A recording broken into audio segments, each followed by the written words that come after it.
Bad ideas. Big money. Big prizes. I love it. And welcome to another episode of Retrovaniacs. As always, I'm Jeremy Parmentier, and I'm here with Jeremy Gregory. Hey, guys. And Billy Holiday. Hello there. And this week we're going to go as far forward as we've gone so far in the series to the Nintendo 64. But before we get to today's game, what have you been playing since last week, Billy? Oh, what have I been playing? I've been playing that Black Ops 3, of course, a little bit, but my time has been utterly consumed by this Fallout 4. I've just, as soon as I get home, I'm playing it. I'm losing sleep. I almost was late for work a couple of times this past week, and I thought about just kind of ditching this so I could be playing it right now. It's good. I rather enjoy it. Well, I said the last show that I had bought some of the longer role-playing games. I've been playing Persona Q pretty much nonstop. It's kind of a nice... I really miss Persona. I finished it finally, and then I kind of want to play it again, but I'm also waiting for Persona 5. But then I went back and I wanted to play something that I knew I could just kind of mindlessly play through from start to finish that I've played so many times I don't like the back of my hand. So I played through Kid Icarus about 3 times. And I don't know why. I could not stop doing it. I just beat it, and then that's one of those games that when you beat it, it takes you back to the beginning and you start over again with your power-ups. And I just sat down and I played through it like 3 or 4 times on the 3DS version that lets you save your place and come back whenever you want. I don't know why that game hits me the way it does, where I never get tired of it, because it's not like... I mean, I like Metroid, but I can't play Metroid over and over and over again. But I can play Kid Icarus like 100 times in a row, and I don't know exactly why it hits on my buttons, but I love it. I never actually played Kid Icarus, so what am I missing with this game? I remember seeing it in the official Nintendo guide that I got with my NES, and it always looked really cool. But what exactly is that game? Because I've never bothered to play it. I mean, it's a platformer. It's not like it does anything specific. It's not like it's groundbreaking in any way. It's just really well made, and at the time, it was one of the first games I played that had so many different styles of platforming all in one game, along with it being one of the few games I owned for the Nintendo at the time. So, I don't know, maybe it's just that I played it so often as a kid, but I can't stop playing it. I know it's got a fairly huge fan base.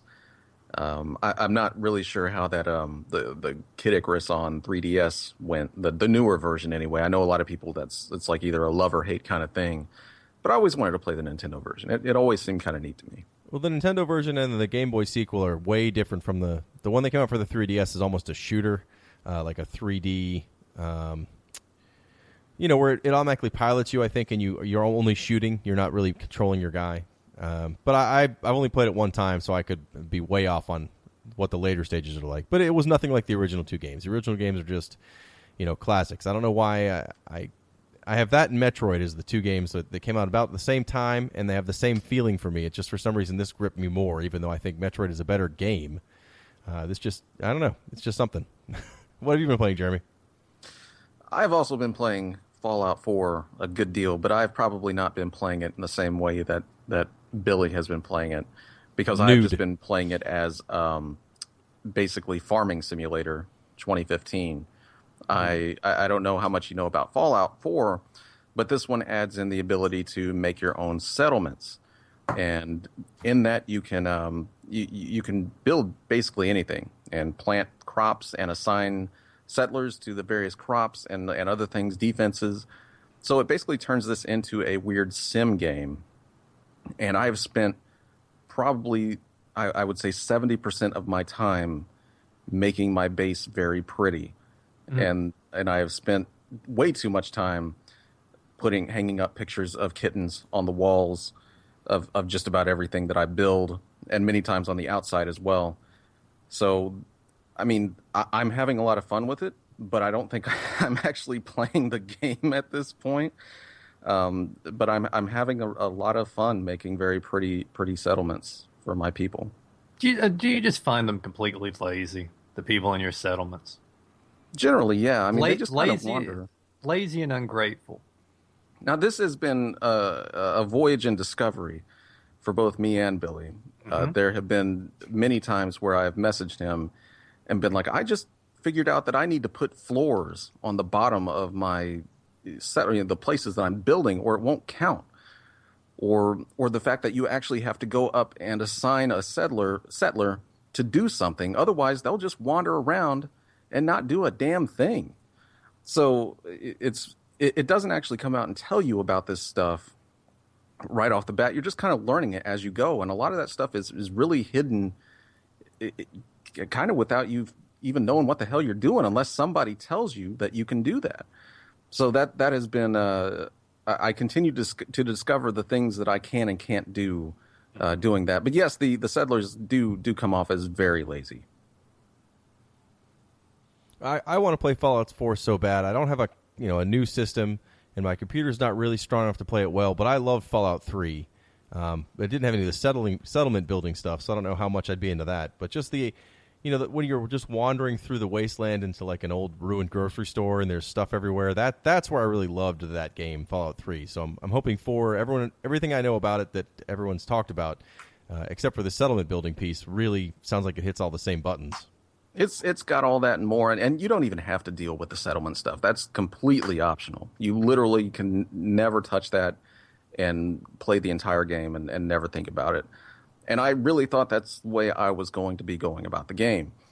And for some reason, I have just gotten caught up into it in a way that I never expected. So it's got some depth to it, and it's fun. And it may actually hook you without even you expecting it to do it. Well, these newfangled games have too many parts and too many moving pieces. So we should talk about this week's game for Retrovaniacs, which is the Nintendo 64 classic Blast Corps.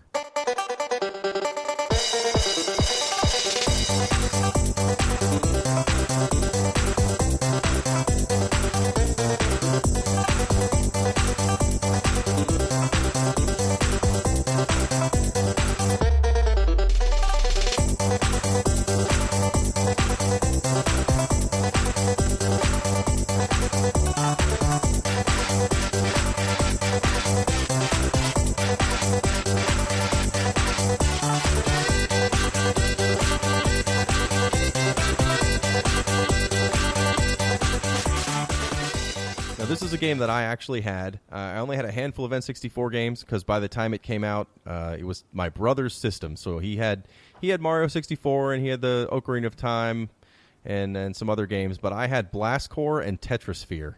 So Blast Corps is the one I liked. I got a free copy of it because I worked at Electronics Boutique, and every year they'd give us one or two kind of demo copies of things to show people how to play the games. And Blast Corps was the one I got that we put in the store, and my manager decided we were never going to put this out so I could take it home. And I didn't play it for a long time, and I think I talked about this in a previous episode, but I went to a family vacation where I got sick at the beach and spent an entire week doing nothing but playing Blast Corps, and it was awesome. Was this a launch game, or was this out fairly recently after launch? It was fairly early. It's the first Rare game, so it's got to be before GoldenEye and Jet Force Gemini, whatever other Rare games were. This was the first one on the N64, so it's a fairly early game. I remember seeing it back in the day at the video store fairly recently after the Nintendo 64 was released. I did not have a Nintendo 64 at the time, and by the time I got a Nintendo 64, there were far cooler games out that I actually wanted to play, like Banjo-Kazooie and stuff like that. And I'd always see this game and look on the back, and it just looked weird. It didn't look like anything I really wanted to play. Vehicles, you're blowing up stuff. I get that. It just seems like it was made for like a toddler because, it's fun blowing up a building, once, but then I'm just like, well, what else is there? And I did not discover this until Rare Replay on the Xbox One, where I ate my words because it is a very fun game, and I really do wish I'd played it back in the day.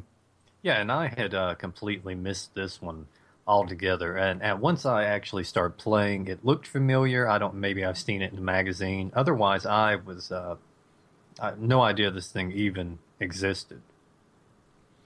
Well, it is apparently getting a lot of positive reviews on the Rare Replay as one of the better selections from this time period, especially. But really on the compilation, one of the ones that's kind of a forgotten gem that people have now realized.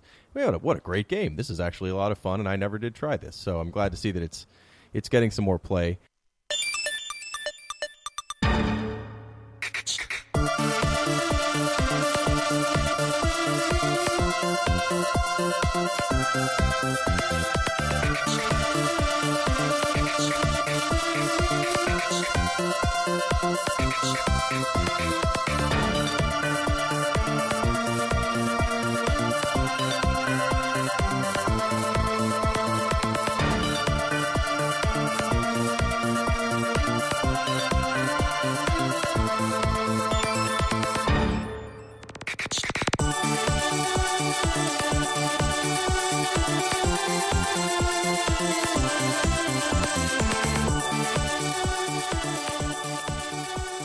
Basically every level of Blast Corps, with the exception of a few specialty levels, but generally the idea is you have some pieces or one piece of construction equipment or destruction equipment that you're supposed to use to clear the path for a missile carrier that only goes one direction, straight across the map. It can't turn for whatever reason. It just goes straight through the middle of the map. So you've got to make sure you clear out all the buildings that are required, because if it hits a building or a tree or anything else that's in the way, it will explode and destroy the entire area.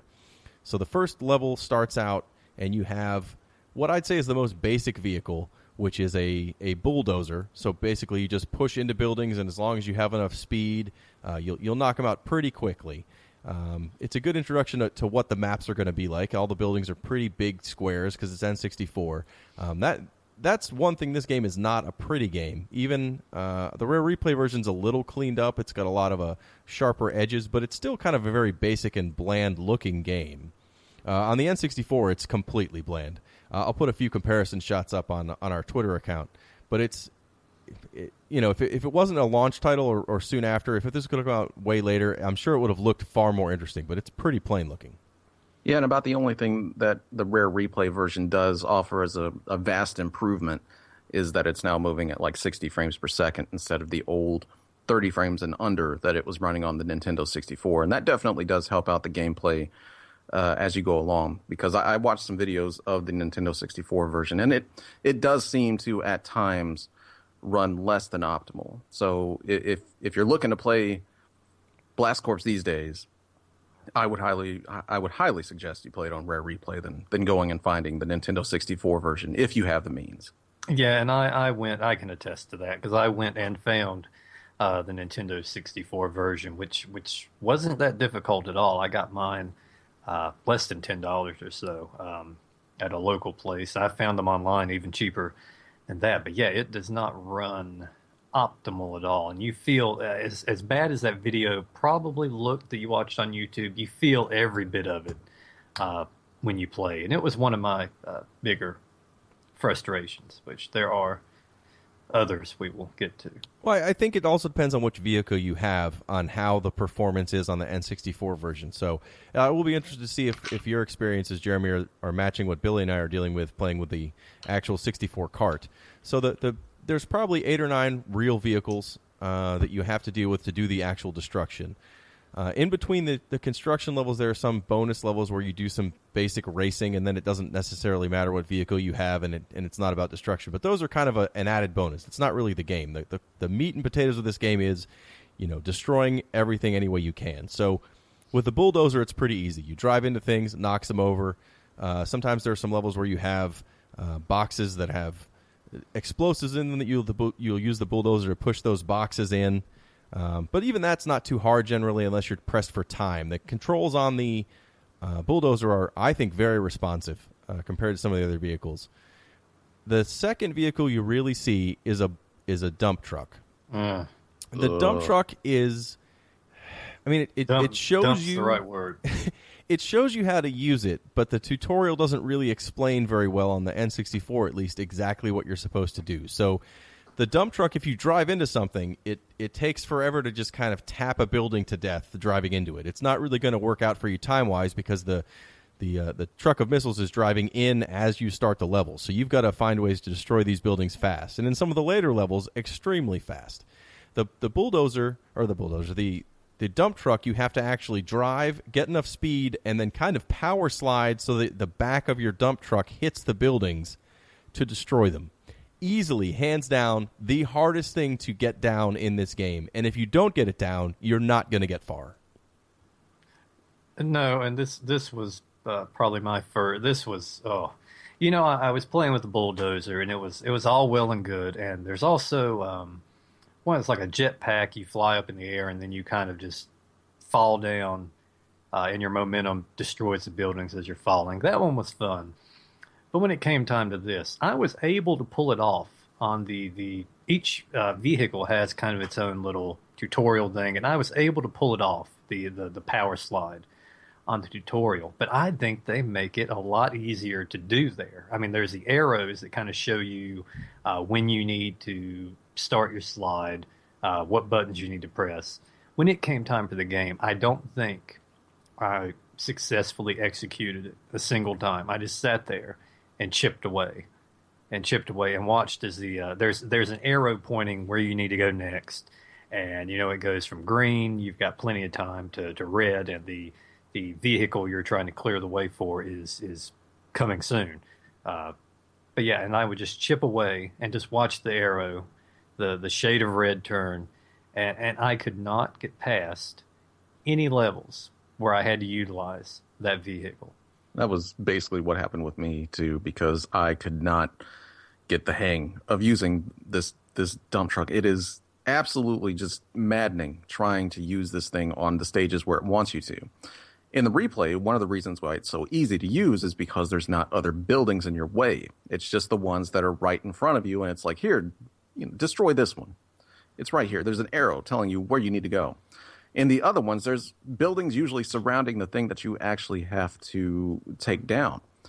And those are usually in your way every single time. And I was really good at destroying those somehow. But when it came time to actually kill the thing that I needed to, I was never good at operating that thing and getting it swung around where I needed it to go. Even using what I consider the vastly superior Xbox One controller over the Nintendo 64 controller, I still could not get that thing's ass swung out far enough to do what I needed it to do every single time.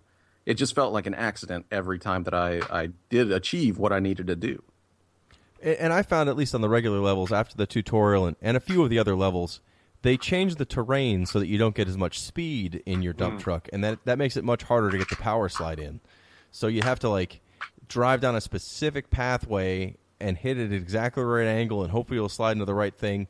The only other way I found that dump truck to be any good whatsoever is if there was any way to be jumping at all, like if you can fall off, like if there's a little ramp somewhere or something that makes it so your truck is not fully flat on its wheels. For some reason, that also made it so you could just drive through buildings and destroy them.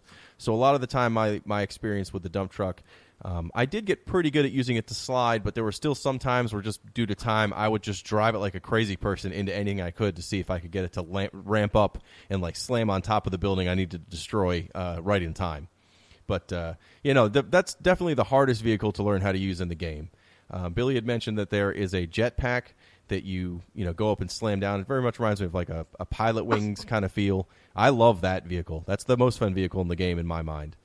There's also two other robot suits. One does a dive spin thing that knocks into buildings, and the other one kind of jumps forward and does a dragon punch style thing. Those are kind of fun, but I found them to be very hard to control. If you don't have a running start at something, it was really hard to get it to start punching or do the dance move. I don't know if that controls any better on the Rare Replay. I also thought that was a vehicle that had a lot of slowdown problems in the N64.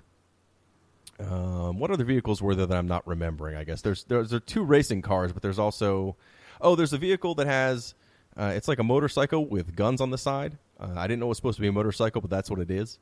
That's fine. It just drives around and shoots missiles that you find in the level. That's an okay vehicle. And then there's the vehicle that has two walls that shoot out from the side and destroy buildings as you push the button. That one I liked a lot too. Are there any others that I'm not remembering? There was that Roadster, the one you actually have to find ramps to jump off of to take something down. So yeah, there's that vehicle too. And all the levels that are designed to use these are built for those vehicles. You don't get to use every vehicle in every level until you've finished the game completely, unless it's a specialty level that lets you use any vehicle you've unlocked. But generally, if you're supposed to use the dump truck, then they give you the dump truck, and there's maybe a hidden vehicle to find in the level you can get lucky and choose. But generally, you're going to have to use learn how to use all the vehicles to get through this game. And I really didn't have a problem with any of them other than the dump truck. I actually really like this game. I think it's incredibly fun. It's incredibly simple, but it's incredibly fun up to a point. And I think this is where me and Billy kind of fell off the Blast Corps train.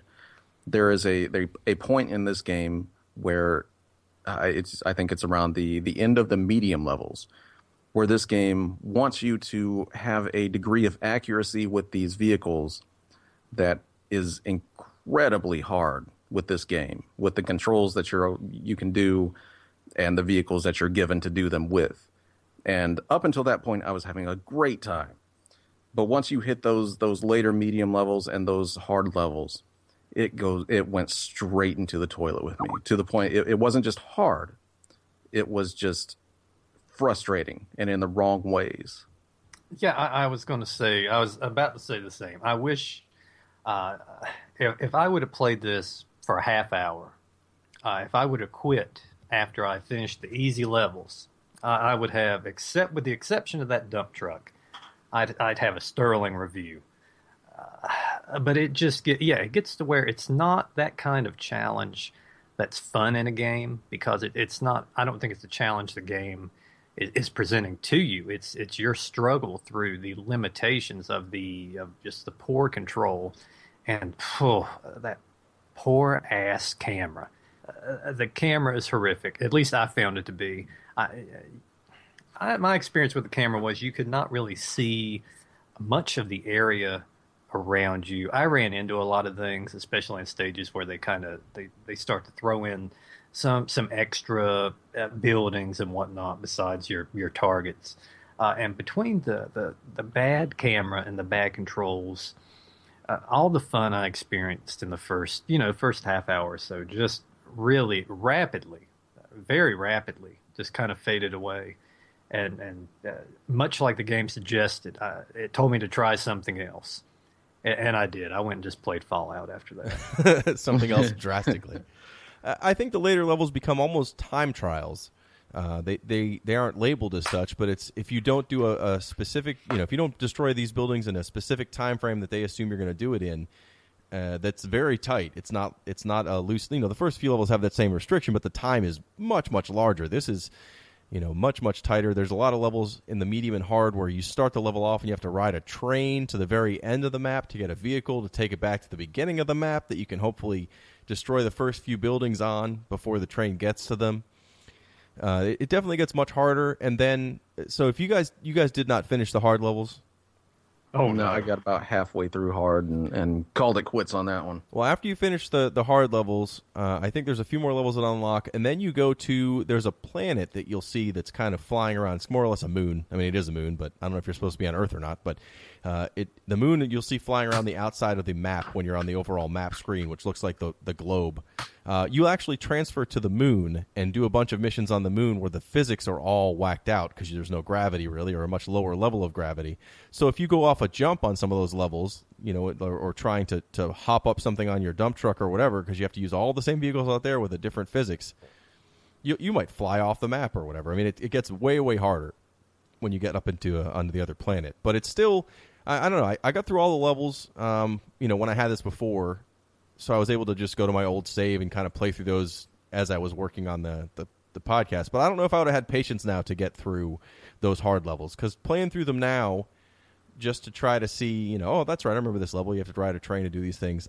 I would get extremely frustrated and just go to another level because I already had them unlocked. I don't know if I would have had the patience to get through everything, but if it didn't have that level of challenge, it's not that long a game. There's probably 30 to 40 levels total, and then it's just trying to do them over and over again to get golds on each one. Yeah, I just wish there was more of maybe those easy and medium stages before it ramped up. Because when it hits that difficulty ramp, it doesn't just slightly go up. It goes straight up. And it goes from being, kind of challenging and fun at the same time. You can deal with the controls. Billy mentioned it's got bad controls. It's not really bad controls up to a point. It's just once you get to those levels, it wants you to be so exact with what you've got that it's almost impossible sometimes. And like you said, it's a time trial. You don't have any fucking time to finish it. You have to learn exactly what you have to do second by second, or you're going to fail the mission.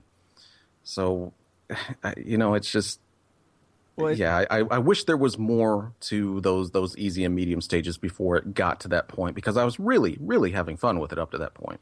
Well, and you're playing it on the Rare Replay, so there may be some tweaks in the controls, because I would say most of the vehicles, I think the regular cars you use for racing control fine. I think the bulldozer control's okay, and I think the jumpsuit is a little stiff, but it makes sense for how it moves, because you're literally just shooting yourself up with rockets and then falling down to the ground. So it's those kind of control okay, but I think most of the other vehicles have some fairly major control issues, especially when you get to the extremely time trial-y feeling levels where you have to hit everything in one or two shots, or you have to start over and over again. There was one level. Sorry, this level I've got to mention, because it is, I could not get past it, and this is one thing where I'm like, it's wanting you to be a little bit too exact with what you're able to do with these things. It was one where you're using that 3-wheeled motorcycle that can shoot, and you actually you cannot go where you need to go. I remember this level. Yeah. There is a hill that that has a slight embankment off of it. That's a good 50 to 100 yards away from the things that you have to shoot at. And you have to position this stupid motorcycle exactly right for one of those bullets to hit the crates that you need to clear the way for the truck. It's almost impossible to do this over and over perfect. And that was one of those times I was like, you can't just ask somebody to be this perfect with something that you can't be this perfect with. I think I finally actually did it, but it was by complete accident.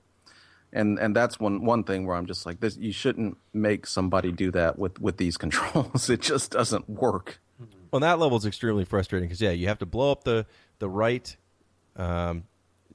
pieces of debris to get, there's like these moving containers, moving crates, to get to the vehicle you want, which is a bulldozer, fast enough to get the bulldozer and push some explosive crates to blow up this big other crate that's in the way of the truck. So it's you have to do it really fast, and you might not even realize how behind you are until you get to the part where you're pushing the explosive boxes around.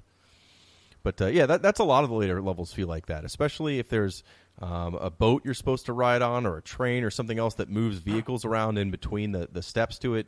It's almost like a perfect time trial, and there is no, Billy had complained about the camera. There's no over map that you can see. Like, it's not like you can start a level off and it shows you the entire map and kind of just a guess on what buildings you'll have to destroy. You just got to go building by building, and as you destroy the building that's first in way for the truck, it'll highlight the next building you need to destroy for that truck, and then it'll destroy the next building. But if you were thought, well, I'll destroy these other ones in the middle so that I can save time, and then I'll go back to the first one, you don't know what those are unless you've already done the level. Yeah, and the later ones are definitely just very trial and error, especially the ones that require 2 to 3 vehicles to finish. So, you have to play it at least 2 or 3 times before you can ever figure out what the hell you need to do to even start to finish the level. Yeah, and I got frustrated way early. I didn't make it out of the medium. I can't, but I watched a lot of videos of the later stages. I cannot see myself pulling off the things they wanted, knowing how. I don't know. Maybe it's just me. Maybe I'm just not too good at this one. But knowing how I controlled things on there and the struggle I was having, some of these I look at them and there's no way it would happen. But I got a question for you. When you played this in your younger years, did you have a little bit of a crush on that lady from the first set of stages? The one that comes with a little box? Oh, yeah. How about it?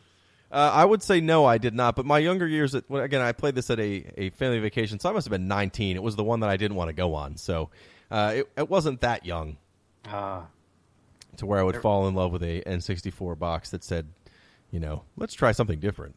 But there were better materials out there. Yeah, better things. Anything would be better than that. But I did like.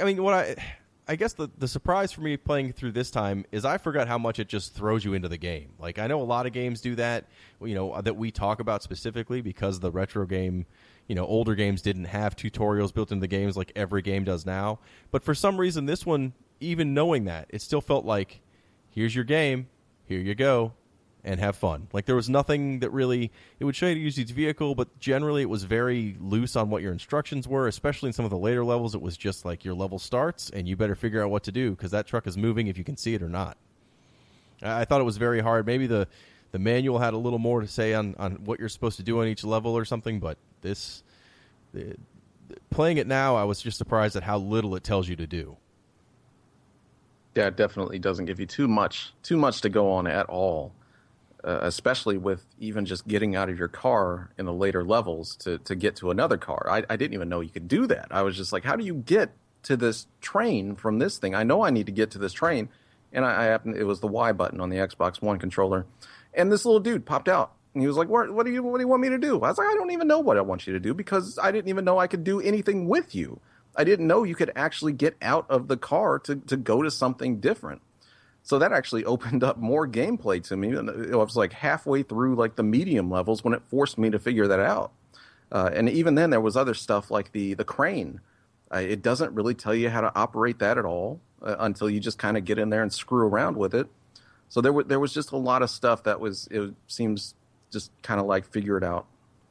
Yeah, it's kind of neat to have that. A lot of games don't do that anymore, and it's not a very long game. There's a total of 70 levels. I was wrong on the number. There's a total of 78 levels in the game, but that includes the space levels and the extra racing levels and some things that we didn't actually play too much of this time.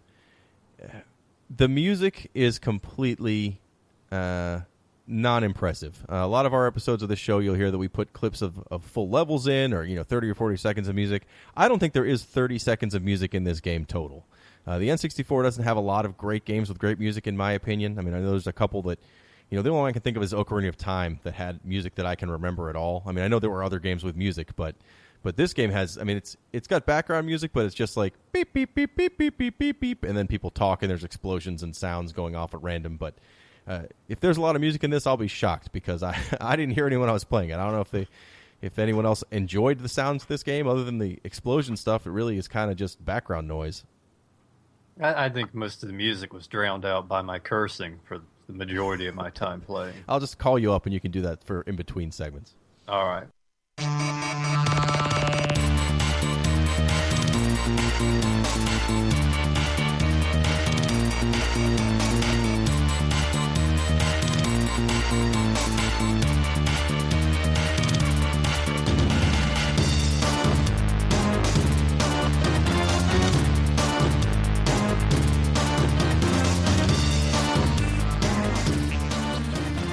I actually thought it had some decent video game music. It's nothing I want to actually listen to, but what was there, it was fun. It kind of fit with what was going on, but yeah, nothing too impressive at all with that. One other thing I would like to mention about this is this definitely has a lot of those early video game secrets, and they are extremely hard to find, extremely obscure. There's almost absolutely no way you will ever find some of these, the things that you need to do on some of these stages, without consulting a guide or the internet. I can't even imagine anyone figuring this out back in the day. Several times when you'll go onto these stages, you will see a few different vehicles that you can use. But usually only one is what you'll need to do. You won't even be able to find these other ones. And some of the means to find these other vehicles is absolutely insane. Like going through invisible walls or exploding things that shouldn't explode to try and find this stuff. I just thought that was, for something that makes those options very clear when you start the level, it seems like it goes out of its way to be absolutely impossible to find unless you know exactly how to find them. I don't know if you guys had any experience with those secrets or anything like that, but that was something that just kind of blew me away. I have not seen such obscurity in secrets in a video game in a long time. I had one of them or two of them that I had just remembered how to get, so I got them without thinking, but I'm not sure of how I got them originally. I must have had to look up some of them online, or maybe I had a guide of some kind, or it was in, at that point I was still working at the game store, so I would have gotten every single magazine that came out. So if they were in a magazine, I would have seen it. Because I know I had, you can find the A-Team van in a level, and you can find like a like a muscle car with a flag, painted like an American flag you use for the race levels. Those are all hidden cars, and you're right. It shows you at the beginning of the level that there is that car there, but you've got to find it. And a lot of the time, it's not like it's over on the side or, oh yeah, it's just over here behind this mountain you don't normally go to. It'll be something you wouldn't ever think of doing. Like if one of the levels you have to ride a train that you start on, you have to totally start it and then shoot backwards as far as you can, and then like run down this little trail and it's down there. But if you don't do that in the perfect amount of time, then the truck you're supposed to stop has already blown up the thing that makes it die, makes your level end. So it's a lot of stuff that I don't remember how I found them originally, but I must have looked up some of it because there's no way I would have found all that stuff at the time. And you'd think it would be like, maybe just explore the level. But the game doesn't give you enough time to really properly explore these levels in the way that you'd want to, like you could like Mario 64 or something like that. You're on a time limit.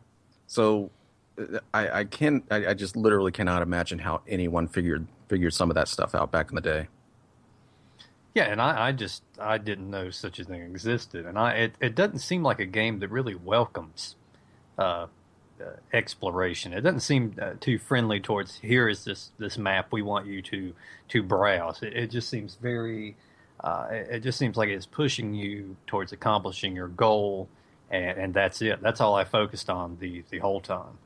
Well, along with the hidden cars, they have it's almost like hidden signals that you'll find in certain levels that you have to walk up next to or drive right on top of, and it'll open up another level. A lot of the time it's either a special tutorial for how to really use a vehicle, or it's those race levels that you can use any car you want, and it's just kind of a small racetrack. But it's a neat extra bonus.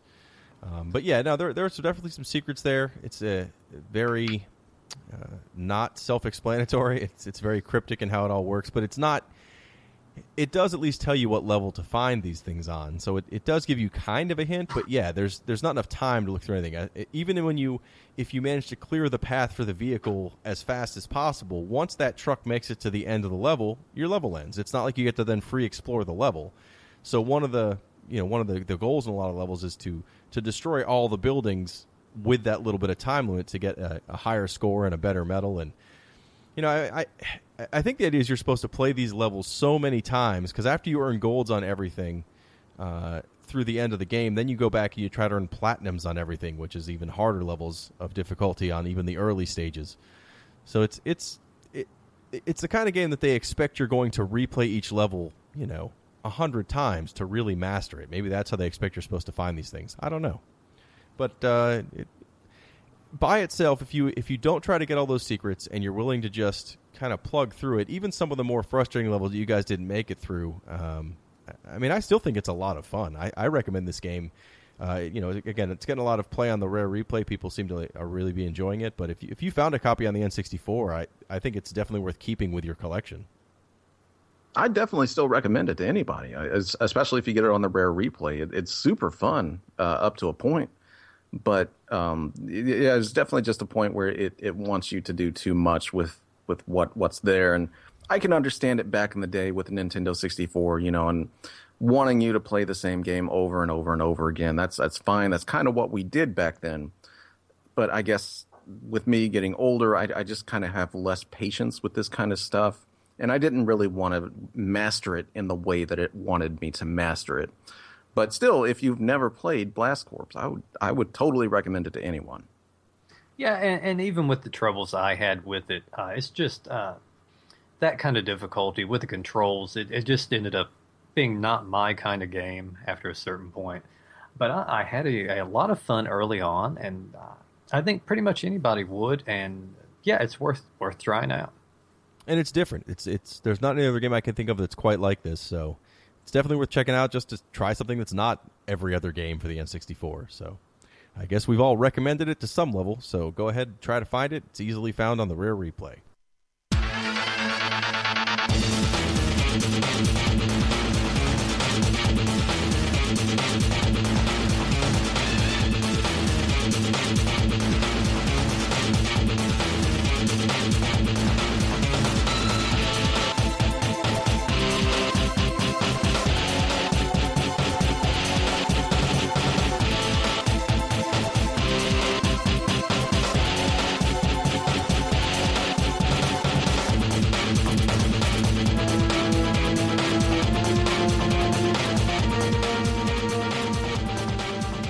So Thanksgiving is coming up this week, and that means that this Friday is Black Friday, one of the biggest sales days, of the year. Every store has get up at 7 a.m. or 6 a.m. or midnight the previous night and get a special deal on things.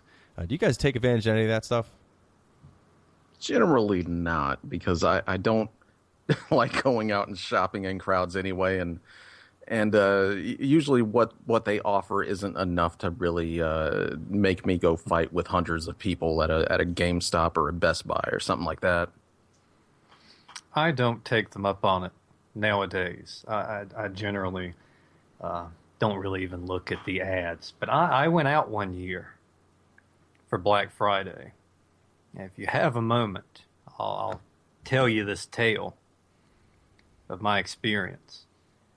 It was the year the Wii came around, the year the Wii debuted. And I think that itself was kind of mid-November. And I picked mine up at launch. But amazingly enough, it was really easy. I went to a store, they handed out tickets, you stood there, you got yours, and you left. But when I was in line, I had called my son, and I asked him, he said, I'm here, I'm getting this. Do you want me to get you one also for your mother's house? When you're there, you can play it there. No. I said, are you sure? No. So I get mine, and he comes over. And anybody when you got that Wii, you spent the first weekend playing bowling pretty much all weekend long.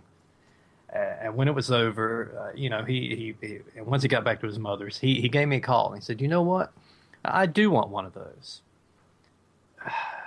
And just, I don't know what I said to him. Probably nothing too kind, because at this point in time, I had realized just how difficult this was going to be.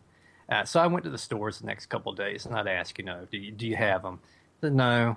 I said, do you know when they're coming in? And they said, no, we have no clue. They don't tell us. But in 3 different stores, after they told me out loud that they had no idea, I don't know why, if I had a trusting face or what it was. They would pull me to the side when I was getting ready to leave, and in a whisper, come Black Friday, we're going to have 10 of these things. Get here early. I was like, all right, okay. So 3 different stores, and this is going to date this store even more. One of them was a Suncoast. Oh, God. Suncoast, a Target, and a GameStop. And the city I lived in is Winston-Salem, North Carolina. Not a big city, but medium.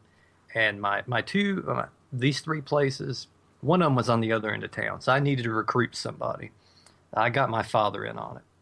And I didn't know anything about Black Friday. Nowadays, I make it a yearly holiday tradition. I'll go on YouTube, I'll type in the year and Black Friday brawl, and I'll watch the videos for a little bit. I didn't know any of this at the time. I knew it was a time where hard to find things came out, and you got like really ridiculous deals. And I knew it was early. I didn't know how early until my father told me, all right, well, you want to set your alarm for about 2 a.m. And this is when I knew I was in some shit at this point. So I do it. I get up, and I hit my stores, and I'm at the GameStop. He goes to the Suncoast. I go to the GameStop. And this was, I hadn't had a cell phone for very long, so I didn't bring it with me. I still wasn't used to it. So we had no communication. And I'm at the GameStop, and there's a line. And I got a pretty good spot. And they come out, and the guy says, anyone here to purchase the Wii, get in this line here. And I get in, and I'm about 7th or 8th. And he said, we got 4. So you first 4, you're in the clear. The rest of you are welcome to come browse if you want. I stormed off. It's so close. So I went to Target, which was going to open at 5:30. And I get there a little bit after 3. And it seemed well enough. It was really cold. And the crowd was just a very subdued crowd, very calm crowd. Everybody was nice, talking amongst each other. And then, it comes time and they start a count. And to this day, I blame the fact they had a countdown. Because I think even if you take a very calm crowd and you start a countdown, I think it tenses people up. Like even if you weren't there, if there's a countdown, when 0 hits, something's going to happen. So I think everybody started to get a little fired up, a little antsy. And when it hit 1, I still wasn't thinking. When it hit 0, rather, so I'm still in my normal walk towards the door. And I'm immediately just enveloped in a sea of people who also chose not to walk. Instead have sprinted, ran, have dove for the door to get in first. And I was in shock. I just couldn't move. And I felt like I was heading down. I was like, I'm going to get trampled at this damn Target. and the last actual thought that went through and it probably would have been my last thought, was when my son gets my video game collection, I hope he's too guilt-ridden to ever touch that damn Wii. I hope he doesn't play it. I hope he never plays it. But all of a sudden, my eyes are closed. I'm facing the ground. I'm getting ready to hit the ground. And I feel, I had a hooded jacket on, and I feel a hand not just grab it, but grab it and just twist. And all of a sudden, I'm up, and I'm moving forward, but my feet are not touching the ground. Apparently, my father, in a miraculous moment, a holiday miracle, got out of his car in time, ran through the crowd, grabbed hold of me, and channeling what had to be his high school football days, cradled me pretty much like a football, and put a stiff arm out and cut through the crowd. And my feet didn't touch the ground the remainder of the time I was there. I was toted along by the scruff of my neck. And we got there. We got to electronics first. And we said, all right, we'll have one of those Wiis. We didn't get any. Oh. Nary a one. I went home and I went back to bed. But there's a happy ending, anticlimactic ending. I was at a Toys R Us just at random, maybe a couple days later, and there they were, just in the glass, no fanfare. I went and I got one, and that was it. And I never went back out again. And I never will go back out again. And I thank my father for his heroics that year, and I curse my son to this very day for putting me out there. Yeah, I try not to go to any of those sales. At this point, everything you want is going to be online anyway. And, the Xbox store and the PlayStation store and Steam and everyone else is going to have a million sales that are equivalent or better to what you're going to get in a store if you don't need the unit. But if you just need a game, there's no reason to go. I worked at Electronics Boutique, which is no longer a store, but I worked there for 5 years and 5 Christmases and 5 Black Fridays. We never did sales. We never did anything that wasn't even like they put a flyer out that was like, here's stuff we're going to sell at normal price and pretend it's special. We did nothing special, but it did not stop people because we were in a mall with other stores. There was a KB Toys and, I think there was a Sam Goody or something, like all these other stores that did do sales. So people would still be in the mall and we'd still have to be open at 6 a.m. or, the day after Thanksgiving. And those people would then storm in, like run to our store and come in and ask what our special sales are. And we'd have to just go, well, we have no special sales, but you could buy our things at regular price. And you'll never see an angrier group of people than people who assume that you're going to give them something for 50% off and they get nothing from you at all.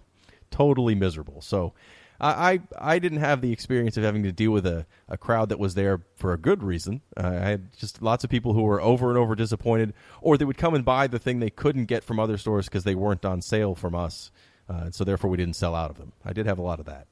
I think a worse day is the day before Christmas. The day before Christmas is when people come in to buy anything you have left, and they don't know anything about who they're buying it for. So it would be a lot of, absent fathers or people who really don't know that their kids are into game-wise. They're like, I don't know, I think he has one of them Nintendo Genesis systems. And you're like, well, this is going to be difficult. This is going to be a hard sale, sir. And you're like, well, does he like this kind of game? I don't know. Okay, well, here's a game that costs $80. You should pick that one. That's a good one. Alex Kidd in Shinobi World. That's what you're getting. Ooh. Now, there's a game for next week. I never really did the whole Black Friday thing myself.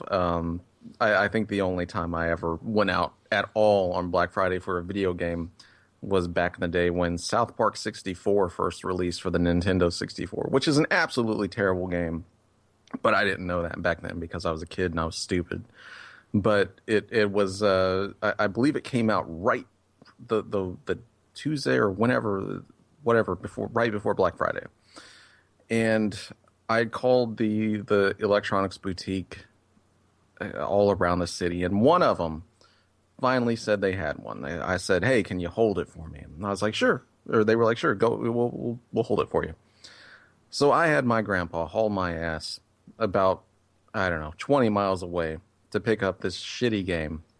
And I get there, and of course the store is literally, you can't even get in because it's an electronics boutique and it's got 30 square feet available for people to get in. And I go up to the counter finally, and I'm just like, hey, this guy was holding a copy of South Park 64 for me.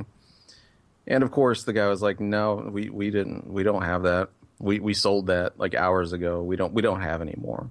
And I think that's why I hate Christmas now, and I don't go out at all, because some asshole electronics boutique stopped me from getting South Park 64.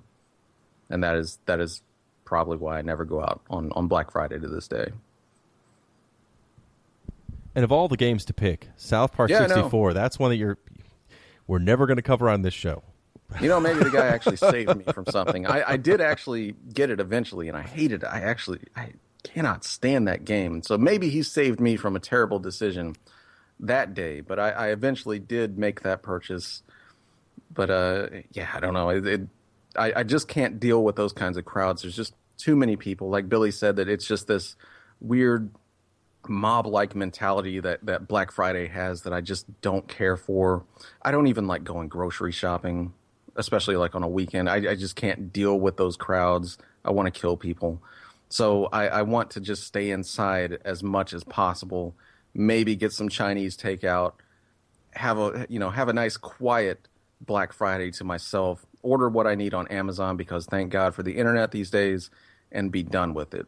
So yeah, I mean, there's always some decent deals out there. I think this year we've got a bunch of amiibos being restocked, rare amiibos being restocked at GameStop for Black Friday, being promised to people that if they want to stand outside at a GameStop at 2 a.m., they can get themselves some Splatoon amiibos or something like that. But generally, there's just not enough that's really making me get out that early or expend that much of my life force to deal with something like that. Well, in this Black Friday, you can avoid the crowds and stay home. Go ahead and get some of that Chinese takeout, and you can get ready for our next episode by playing the Sega CD classic, I guess. I've never played it. Mansion of Hidden Souls. This is one that Billy recommended. I'm looking forward to trying it. I'm going to tell you, this is one of the finest games I've played, and I say that as somebody who has not played it in about 10 or 15 years. But I'm very hopeful that it's held up, and I really enjoyed this game. I played through it many times over, and I'll shed more light on it later on, but I got into a shouting match with an elderly woman at a Kmart over this very game. If that doesn't whet your appetite for next episode, I don't know what will. That is literally the only reason I'm looking forward to the next episode, because I don't want to play Mansion of the Hidden Souls, because I think it's a terrible game. But I will do what I have to do to get on this podcast and talk about fucking Mansion of the Hidden Souls. So, Billy, I hate you. Why did you choose this? Why couldn't you have chose Marky Mark and the Funky Bunch, or one of those other music games or something like that? That we could have had a great time with those. Well, I'll tell you what. All right. You hate me now. Next week, or next episode, I guarantee those words of hate will turn into words of sweet affection. We'll make sure to check out our next episode to see if this is Billie Holiday's version of General Chaos or Keith Courage. And until then, please check us out on retrovania.net. Follow us on Twitter at Retrovaniacs, or find us on Facebook under Retrovania. And we'll see you next time.